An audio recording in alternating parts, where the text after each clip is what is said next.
16 বছরের কম বয়সীদের সামাজিক যোগাযোগ মাধ্যম ব্যবহারে নিষেধাজ্ঞা দেয় অস্ট্রেলিয়ার সরকার ও টেক কোম্পানিগুলোর মধ্যে টানাপোড়েন তৈরি হয়েছে। অস্ট্রেলিয়ার যোগাযোগ মন্ত্রী আনিকা ওয়েলস বিবিসিকে সাক্ষাৎকারে জানিয়েছেন, এমন সিদ্ধান্তের টেক কোম্পানিগুলোর মতবিরোধে তারা ভীত নয়। এমন সিদ্ধান্ত তারা টেক প্রতিষ্ঠানগুলোর পক্ষ নয়, অভিভাবকদের জন্য নিচ্ছেন।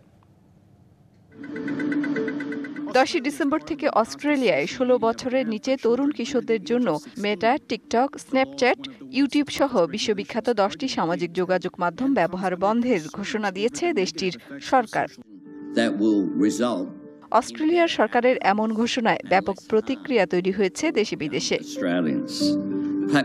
মেটা সহ সামাজিক যোগাযোগ মাধ্যমগুলো বলছে 16 বছরের কম বয়সীদের সামাজিক যোগাযোগ ব্যবহারে আরও বেশি নিরাপদ হওয়া দরকার, কিন্তু একেবারেই বন্ধ করা কোনো উত্তর হতে পারে না।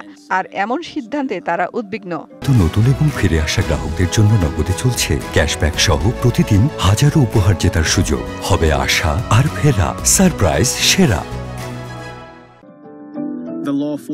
তবে মঙ্গলবার বিবিসিকে দেয়া এক সাক্ষাৎকারে অস্ট্রেলিয়ার যোগাযোগ মন্ত্রী আনিকা ওয়েলস জানিয়েছেন, দেশটিতে তরুণ কিশোরদের জন্য সামাজিক যোগাযোগ ব্যবহারে যে হ্রাস টানতে চান তা কেবল অভিভাবকদের কথা চিন্তা করেই, যারা এরই মধ্যে ভুগছে, আর এর জন্য তারা ওয়াশিংটনের দিকে তাকিয়ে আছেন। কিছু অভিভাবক তাদের সন্তানদের ইতিমধ্যে হারিয়েছে।